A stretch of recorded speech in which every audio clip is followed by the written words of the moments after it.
Ani kanan jiraadhu Beirut keessa hin jiraadha. Jarri ani bukkee jiraadhu naa ta'an jiranii. Birrii dammoo sanaa kaffalaan jiranii. Biyyatti nagashaan nanas biyyatti nagashuu didanii. Rakkadheen simbira dhufee na gargaaraa isiniin jedha. Lakkoofsa keessan muqilxilannaa dhufee. Kanaafiyyuu baay'ee tokko cannaqamee baay'ee tokko rakkachaa jira. Dhugaa dammoo sanaa laachaa jiranii. Hojii akkasumatti na hojjechiifatu. Bakka waan hin goona bee jedheeni isinitti himachuuf hin dhufee isiniin jedha. Tola obboleetti waggaa meeqa achi dalagaa jirta? Mindaa waggaa meeqa siif kan jarri bira dalagaa jirtu kun? Ani kanan hojjechaa jiru waggaa sadaffaa bakka birrii naan gashanii aanan hojii doolaaraa 200 ture. Doolaaraa 200 hojii isayyuu boo'ee jira akkasiin Selama bichaa doolaara tokko naa gashee namichi jechuudha. Biqaanan galaa je'een haati koo kubsachaa jirti je'ee kunoo shaanxaba waan tokko bita'ee jennaan na didanii hin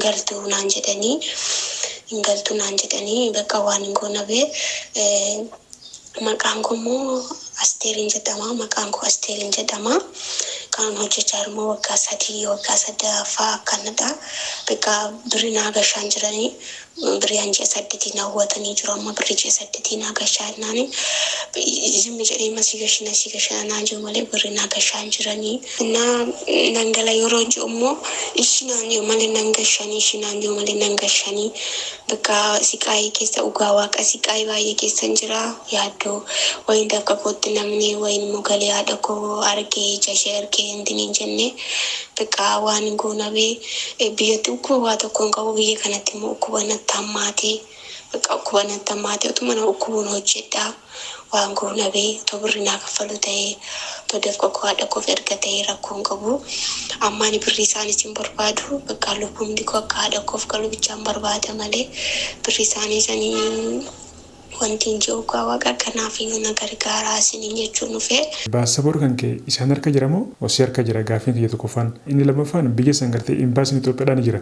Deemtee rakkina kee kana gartee timtee jirta. Rakkina kana qaba jettee timtee jirta. Inni sadaffaa jarri kun mana keessatti hidhanii jira moo akkami gabbaatee isaaniif waa alaa bittee hin dhuftu? Fakkeenyaaf waan akka shunkurtii faana marguu timaatim kan wantoota gartee kana fakkaatan fa'a.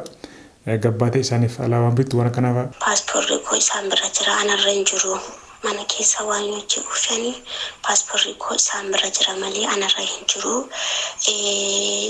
Suuqii faana ergu isaanii suuqii faana deema kan nambaa ani jechuudha.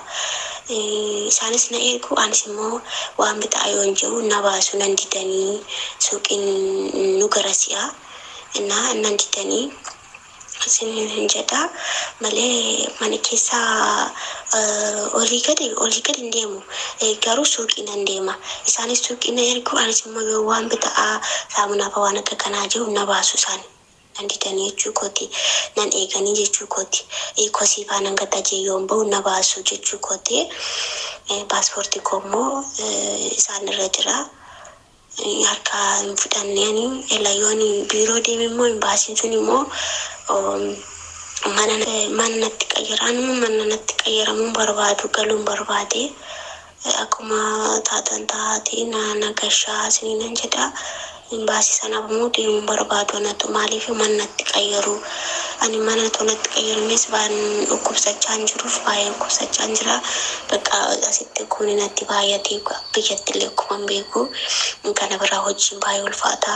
Ani isaanii guddaa kana biraa nyaanni hin jiru nyaata na wanti hin jedhanii. Bakka dhugaa waaqa shaayii faatiin guyyaatti oolee buleeru qaba. Kan rabbiin argu kanaaf olii gadi suuqii nan deema. Akkas fageenya deemu malee suuqii waan bitaa yoon bahu isaanis biti jedhanii na ergu isiniin nan jedha. Haalli itti keessa jirtu kun baay'ee nama gaddisiisa. Rabbi si gargaaru. Eessaas dhukkuba bakka si dhukkuba eessa? Hafuura baafachuu hin danda'u. Kana biraa nyaatan argadhu baay'ee miidhamee jira. Bakka baay'ee tokko na miidhanii jiru. Kanaaf otoo rabbiin waa gargaaru du'aa naa godha. Okkumni ilkaanis natti hammaate bakka biyyuma kanatti arginuuf ilkaan baay'een buqqise bakka saamunaa mattiin ilkaan kun miiccadhullee naan bitanii bakkaan yeroo ilkaan kun okkoo si buqqisiisna jedhu amma lama buqqiseen sadaffaan immoo ammayyuu okkoo irra garuu hin buqqisu jee didaan jira inuma hundoo malee jee didaan jira maaliif bakka saamunaa illee saamunaatti nannaqoo ni qadhullee saamunaatti ilkaan miiccullee bakka waan tokko na wanti jechaan jiranii bakka baay'een wanti jechaa jiru kanasiin jechuu kooti. Rabbi si haa fayyisu abshir yaadini mee namitti jara bira daleedusanii lakkoofsa isaanii naaf ergi fakkeenyaaf ammaan tana namitti jara dubbisee gartee jarri kan gartee siin galchinu kan jente kan fakkeenyaaf yoo kan gabbaatee waa bittuufaate jalaa baddee imbaasii dhaquu dandeessa imbaasiin immoo gartee na dhukkubaa ani gartee bakka galuun fedhaawetten imbaasiin si galcha kana fakkaatu jechuun dirqama gartee si dirqisiise siin dalasiisu saniif waan kana kam jettame lakkoofsa jara sanaa ammaaf hin qabu amma fi dura WhatsApp illee nan fayyadamaa ture yeroo sana qaba amma WhatsApp koo fuudhanii gubanii saalmatu WhatsApp koo gubee lakkoofsa isaanii hin qabu garuu yoo naa danda'amee fi fuudhee isinii erguu nan yaala isinii nan jedha. Imbaasiin kan jedhamu biiroo miti ani kanumaan si'a biiroo miti biiroo suni biiroo tanan bakka biraa namaa qayyaru. Kanaaf jibbeenii ameen sinillee galatoomaa siniinan jedha hafuura fakkas baafachuu hin danda'u malee kanis baay'inatti cimee kana siniinan jedha ishee. Bakka rakkoon qabu rabbi si haa fayyisu imbaasii jechuun biiroodha miti imbaasii baandiraa Itoophiyaatti keessa dhaabbata walirratti imbaasii Itoophiyaa gubbarratti barreeffama jira nama gaafadhu ijoollee habashaa jetti gaafadhu si garsiisanii yookaan immoo si geessanii imbaasiin yoo gartee na dhukkubaa ani gartee karaa biyyaan galuu fedhatten si galcha malee dirqama sin daleessisu kan akkasitti hubadhu kan biraa immoo jara bira daleedusanii sossobiitii gartee na dhukkubaa harmii kiyya gartee baay'ee dhukkubaa jiiti sossobii gartee ittimi fakka isittimi gara silaafu malu rabbi si argaaru gara hiyyaaliin garuu. Rabbiitti meera waan hundumaa saayyoanii haadha koo kubaa jira baay'ee tokko haadha koo kubaa jira haati koo mana marfee jirti bakka waan baay'ee hin jedhee opereeshinii taatee jirti du'aa ofii bakka kanaafiyyuu ani birriin barbaadu ila qodaama koo dirratti illee asumatti isee deebi'u fe'inna fuudha birrii kofaana rakkoon qabu ani galuun barbaada jedheen nanna didanii.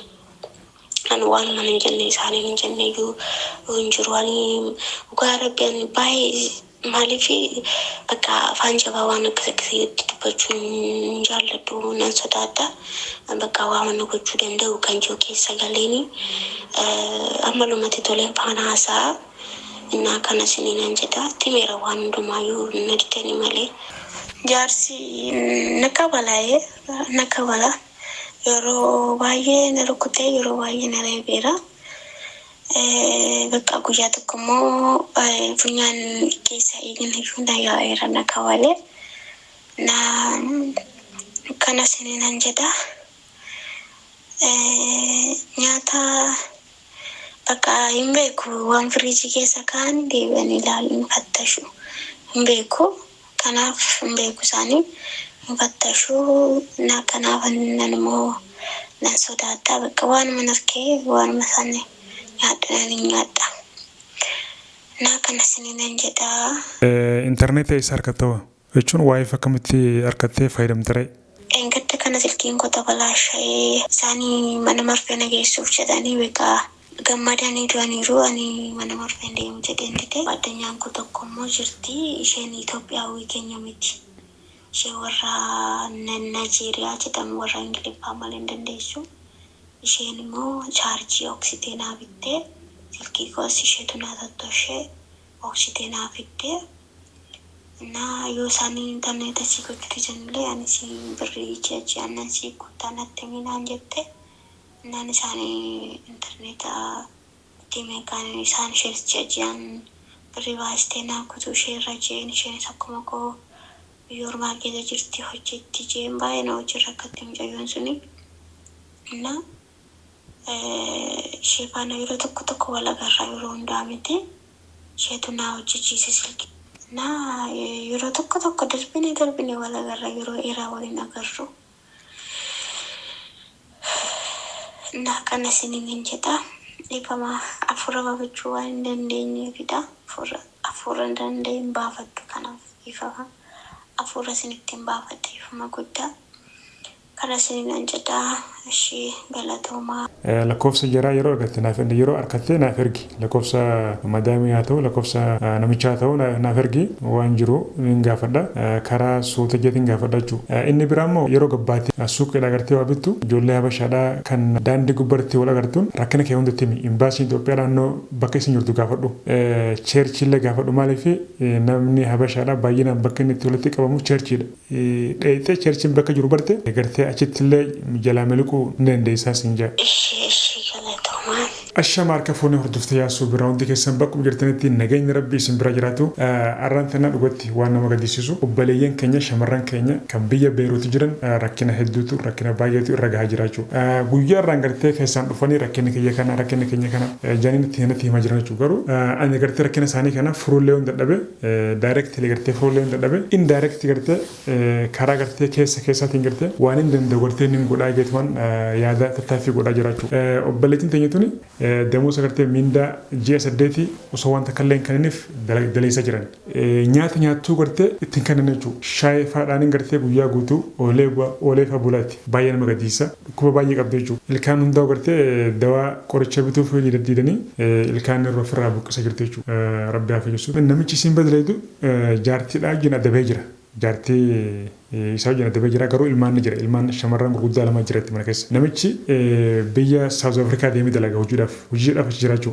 mindaa sidhaa gartee osoo hin kanneef dhiisee fadeema waggaa dhufe immoo waggaa isin gartee ni galaateen eessa galtaa jee kabalaan gartee guyyaa meeqaffaa gartee na kabalee dhiiga gartee afaan funyaan gartee dhiiga narraa yaasatti baay'ee nama gaddisiisa namni gartee biyya Beeruut jiru kan gartee miyyoo gartee gargaaruu dandeessan karaa gartee hin beekamne gartee mana sanii baasne yookaan gartee immoo karaa gartee karaa biyyaatti hin galchuu dandeenyu yoo gartee namni gartee hubannoo qabu jiraate namni gartee Beeruut jirtan keessaan gartee qunnamtanii haalatti gartee miyyoo gartee mana sanii baasuu dandeenyu miindaa sillee gartee jara sanarraa gartee fuudhuu fi dandeenyu silaasoo wajjin gartee mari'anne isin jaa keessaan gartee qunnamtanii waan kanarratti gartee miindaa siitillee gartee jara sanarraa gartee fuunee fi inni lammaffaan gartee haala gartee karaa biyyaatti itti galtu silaasuma jeessinee fi akkam jettamne kana nama gartee Beeruut jiraatu nama gartee waa hubatu kan gartee biyya sanillee gartee keessa beeku yoo gartee keessaan qunnamte kanaaf miyyoo sana gartee haa gargaaruun isin jaa keessaan qunnamaadha lakkoofsa kiyya gartee diskiripshinii jala isiniifin kaa wajjin madaannaan isin jaa obboleeyyan kiyya galatooma ulfaadhaadha akkasuma gartee shamarran keenya kan gartee biyya Beeruut jiru biyyoonni biraallee wayyaadha kan biyya Beeruut kana rabbi isin gargaaruun isin jaa galatoomaadha viidiyoo sagantaa biraatiin hanga walitti dhufnutti bye bye.